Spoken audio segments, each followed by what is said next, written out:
Jamie Dimon makes a really good point here. This democracy, this country are the shining city on the hill. American resiliency and, in the old days, manufacturing is what allowed us to not only feed, but equip the world. We don't want to be getting into endless and useless wars, but there is a massive upside by being the policeman for the world. I think that the only criticism I have of this is he talked about big and middle companies. When you look at what drives innovation, especially in technology ecosystems, it is small companies.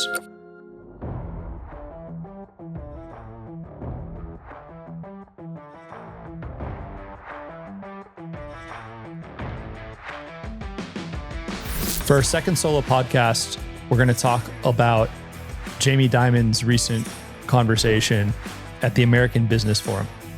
If you don't know Jamie Dimon, he's kind of like the face of the banking industry. He runs JP Morgan. It's got over $3 trillion of assets. And he recently announced a new strategic initiative to put $1.5 trillion into what he deemed to be critical areas to make American resiliency kind of be able to keep pace with China. So we're going to look at a couple select clips of his recent talk, and we'll analyze them from the perspective of a defense tech entrepreneur. I deeply believe that it is this democracy, this country are the shining city on the hill. It's the arsenal of democracy. It's the arsenal of freedom. It's going to be that way. It's going to be that way for the next 100 years. And all you got to do is read history. The world relies on us. I tell people, even non-aligned nations rely on America for the safety and security we provide for the world. And you got to be very careful when you look at what that means for people. So I think we should celebrate it. We should teach civics more. We should teach history more. We could acknowledge our flaws, but we should not denigrate the greatness of this country.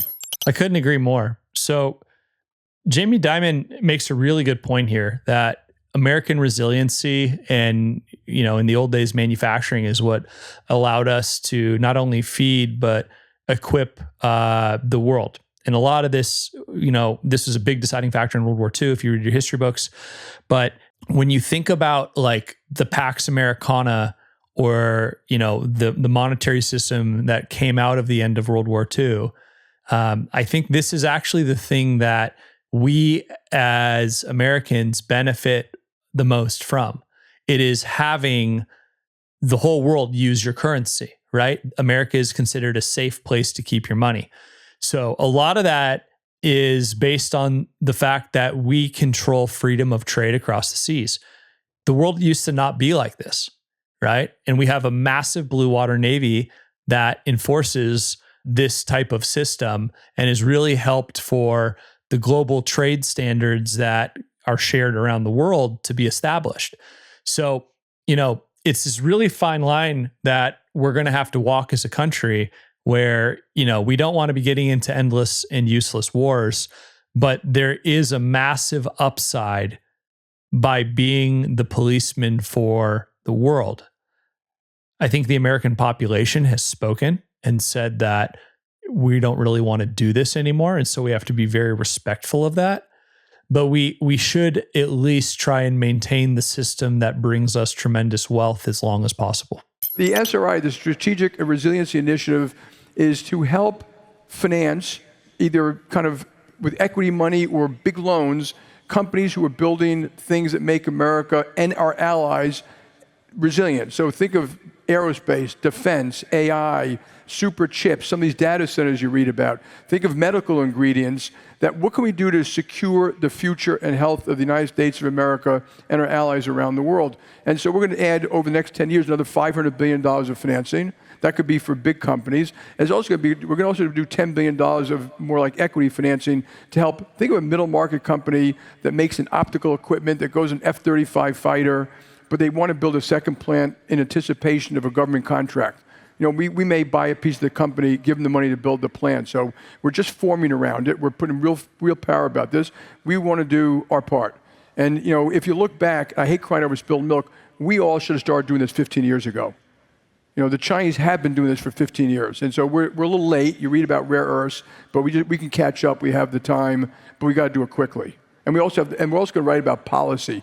We have a lot of policy to stop us from doing this. How we do budgeting for the military, a whole bunch of other things. So we're going to do a lot of work, to make sure we're doing the right things to keep us all free and safe.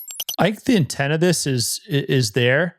I think that the only criticism I have of this is he talked about big and middle companies. When you look at like what drives innovation, especially in technology ecosystems, it is small companies. Okay. The big incumbents in the middle companies are not even able to move as fast as the small companies. And that's because small companies can harness venture capital to take risks to then build new technologies to solve critical problems. So my hope with JP Morgan is they're not just looking at, again, the medium and large enterprises. You should be looking at a lot of really interesting companies. Southern California is home to tons of new aerospace and defense companies. But other parts of the country are as well.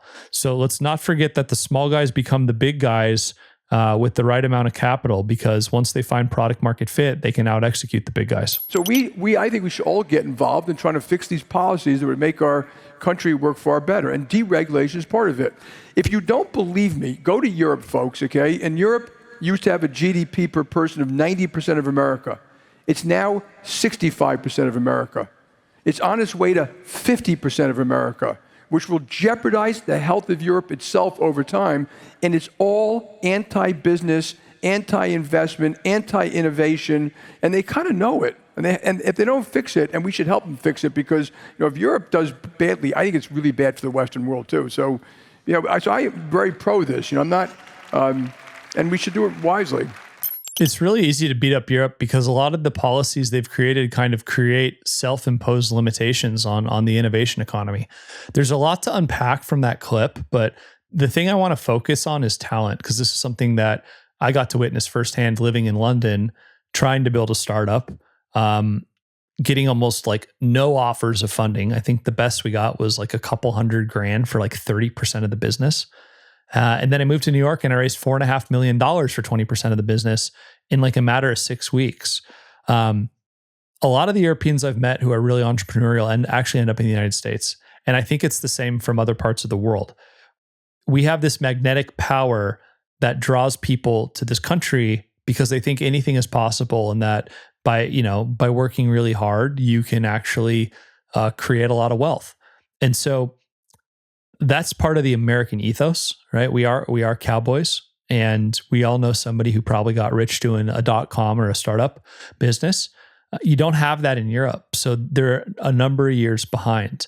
I think the issue that they're really facing, and he could have talked a little bit more about this, is just the security risk they have now, because Russia has been on a warpath for a number of years, and the technology they built is like unbelievable. The Ukrainians are countering it as best they can. The Ukrainians are building their own technology as well. But like the systems Russia has developed, Europe needs to like drastically reduce bureaucracy and simplify the product development cycle within these militaries if they're going to be able to compete and frankly hedge against what Russia is able to now field. Thanks for listening to the Drone Wars podcast. Each week, we bring you fascinating conversations with leaders shaping the future of air, sea, land, and space technologies. Catch new episodes wherever podcasts can be found. Until then, we'll see you next time.